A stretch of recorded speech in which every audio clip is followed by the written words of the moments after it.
झारखंड के पूर्व उप मुख्यमंत्री सुधीर महतो का निधन, दिल का दौरा पड़ने से हुई मौत, राज्य में शोक की लहर।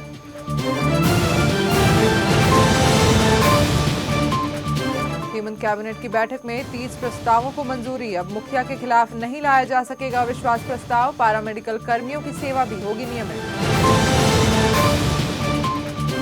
बिहार में कांग्रेस ने तैयार किया प्रत्याशियों का पैनल, सभी 40 लोकसभा सीटों पर उम्मीदवारों की संभावित सूची तैयार, केंद्रीय छानबीन कमेटी करेगी विचार।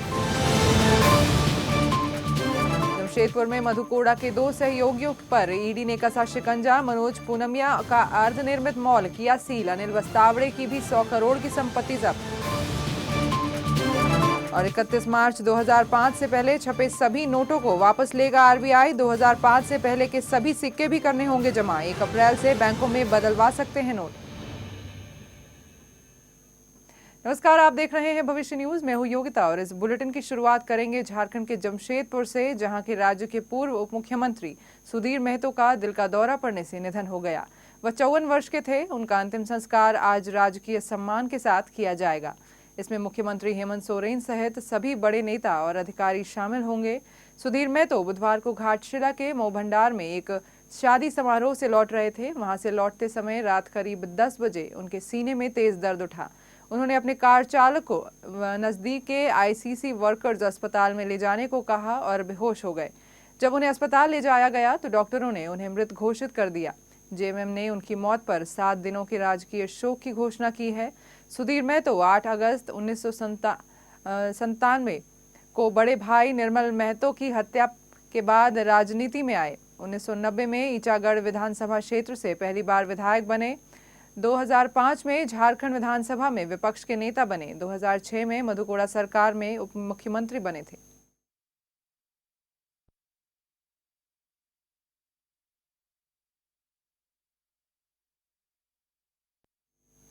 कांग्रेस ने बिहार में सभी 40 सीटों के लिए उम्मीदवारों का पैनल तैयार कर लिया है। प्रदेश कांग्रेस अध्यक्ष अशोक चौधरी की अध्यक्षता में हुई बैठक में कांग्रेस चुनाव समिति ने 2 प्रस्ताव पारित किए। कमेटी ने लोकसभा चुनाव की सभी संभावित प्रत्याशियों के नामों पर चर्चा की।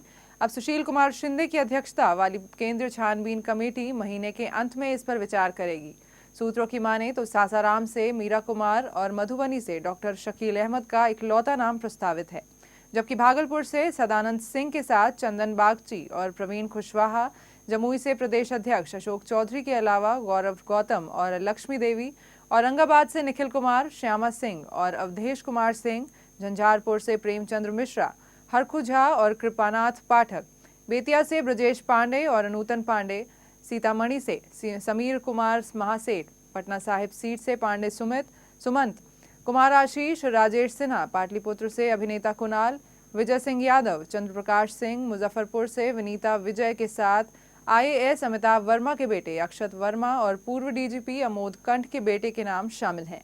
पूर्व अध्यक्ष चौधरी महबूब अली कैसर, अशोक राम, विजय शंकर दुबे, प्रेमचंद्र मिश्रा जैसे कई वरीय नेताओं के नाम 2-3 सीटों में हैं। इनसे कमेटी ने एक चॉइस मांगी है। सुपौल सीट से रंजीता रंजन के साथ ही सेंट स्टीफेंस कॉलेज के प्रोफेसर रंजीत मिश्रा समेत 8-9 नाम हैं। बहरहाल बैठक के बाद डॉक्टर शकील अहमद ने 40 सीटों पर तैयारी की पुष्टि की। बैठक में एआईसीसी के महासचिव डॉक्टर शकील अहमद, सचिव शकील अहमद खान, प्रभारी सचिवों के एल शर्मा और परेश धनानी मौजूद थे, जबकि पूर्व प्रदेश अध्यक्ष अनिल शर्मा ने बैठक में शिरकत नहीं की।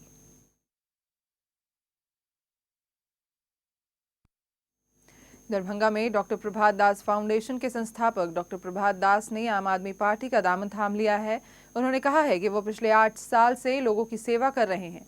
वो राजनीति में आकर लोगों की सेवा करना चाहते हैं। उन्होंने दरभंगा संसदीय सीट से आपका उम्मीदवार बनने की मंशा जाहिर की।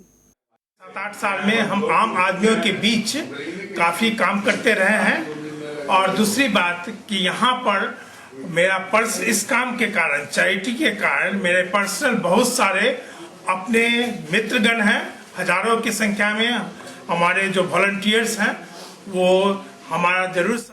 बुधवार को झारखंड सरकार की कैबिनेट की बैठक हुई, जिसमें कुल 30 प्रस्तावों को मंजूरी दी गई। कैबिनेट सचिव जेबी तुबीद ने मीडिया को इसकी जानकारी दी।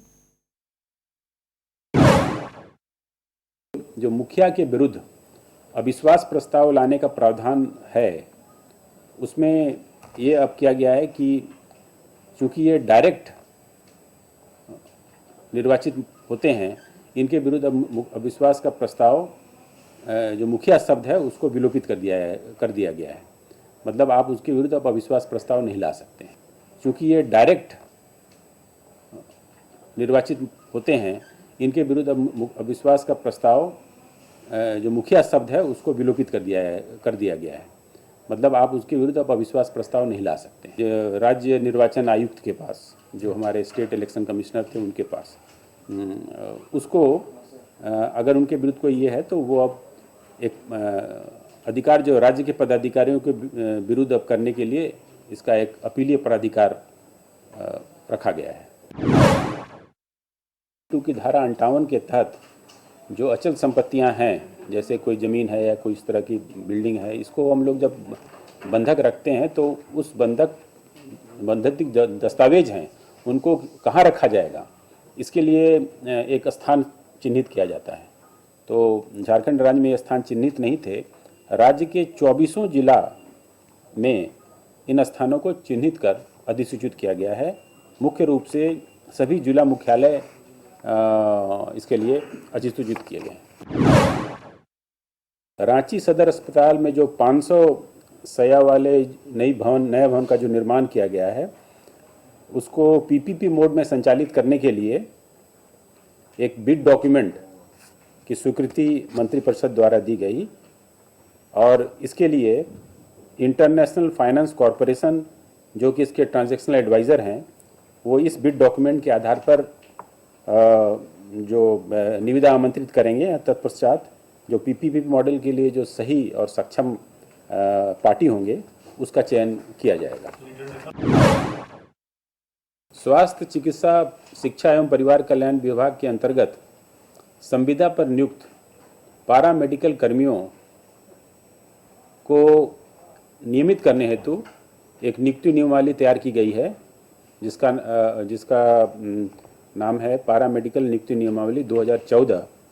इसके तहत जो संविदा पर अभी कार्यरत हैं उनको नियमित करने के लिए इस नियमावली के तहत कुछ अर्हताओं को पूरा करना पड़ेगा और उस नियमावली के तहत ही इनके नियमित करने के संबंधी प्रस्ताव पर विचार किया जाएगा। इस नियुक्ति नियमावली को ईडी ने पूर्व मुख्यमंत्री मधु कोड़ा के 2 सहयोगियों पर शिकंजा कसा है। ईडी की टीम ने मनोज पुरमिया के अर्धनिर्मित मॉल को सील कर दिया है। आय से अधिक संपत्ति अर्जित करने के आरोप में मनोज जमशेदपुर के कॉन्ट्रैक्टर एरिया में मॉल बनवा रहे थे, जिनकी लागत लगभग 200 करोड़ आंकी जा रही है। प्रवर्तन निदेशालय की टीम को बहुत देर तक मॉल के अंदर प्रवेश नहीं करने दिया गया। इधर पूर्व मुख्यमंत्री के दूसरे सहयोगी अनिल वस्तावड़े की वर्मा माइंस स्थित 100 करोड़ की संपत्ति को भी ईडी ने अपने कब्जे में ले लिया है। यानी जमशेदपुर में लगभग 300 करोड़ की संपत्ति को ईडी ने सील कर दिया है। प्रॉपर्टी का पोजीशन लेने आए हैं मनी लॉन्ड्रिंग एक्ट के अंडर में, और अभी हम लोगों ने पोजीशन ले लिया। ये प्रॉपर्टी किनका था? ये प्रॉपर्टी मनोज पुरमिया ने खरीदी थी और ये प्रॉपर्टी हम लोग अटैच कर चुके हैं। चारा घोटाले के एक मामले में रांची सीबीआई कोर्ट ने पूर्व सांसद और जेडीयू नेता जगदीश शर्मा समेत 19 लोगों को दोषी करार दिया है। मामला गोड्डा कोषागार से करीब 1.5 करोड़ रुपए की अवैध तरीके से निकासी का है। इस मामले में 9 जून 1998 को आरोप पत्र दाखिल किया गया था। अदालत ने 7 दोषियों को जमानत भी दे दी थी। इनकी सजा 3 साल से कम है, जबकि अन्य 12 आरोपियों को 24 जनवरी को सजा सुनाई जाएगी। चाईबासा कोषागार से अवैध निकासी के मामले में जगदीश शर्मा को सजा सुना चुकी है। फिलहाल वो जमानत पर हैं। और तब हमें उसमें आगे जो कार्रवाई होगी उसको करेंगे। सर, लेकिन जिस तरह से 3 साल तक के अधिक जो मिलना था उन लोगों को आज ही मिल गया, बेल मिल गई, आपको कस्टडी मिल गया। अब हम क्या करेंगे, मेरे बस में तो है नहीं ये बात। अब खुद सोचिए, हम अकेले पॉलिटिक्स से अपने साथ अपने कंस्पिरेसी कर दिया और कुछ नहीं कहेंगे। हम सिंगल आदमी है ना, इसमें कंस्पिरेसी का चार्ज है तो हम अपने साथ कंस्पिरेसी कर दिया ना।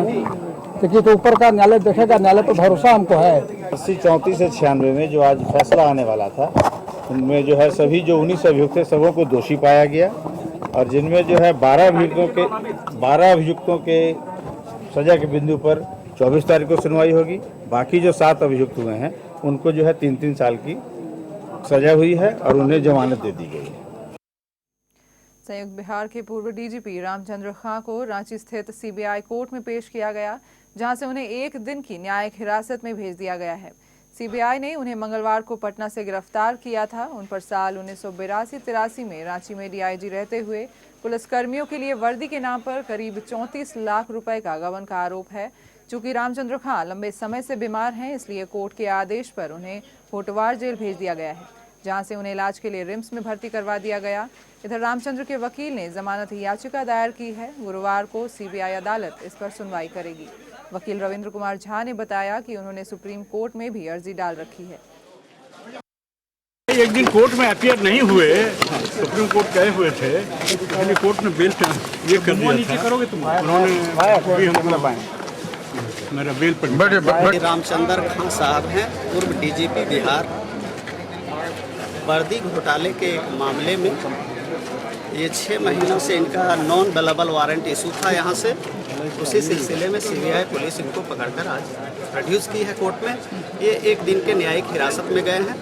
कल इनके बेल पिटीशन पे बहस होना है।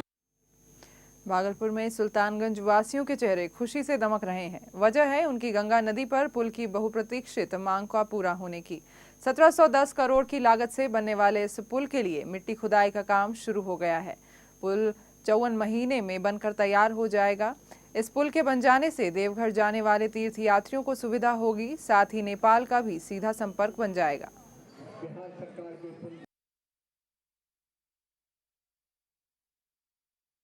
और बुलेटिन में रुकेंगे एक छोटे से ब्रेक के लिए। अन्य खबरों के साथ जल्द लौटेंगे।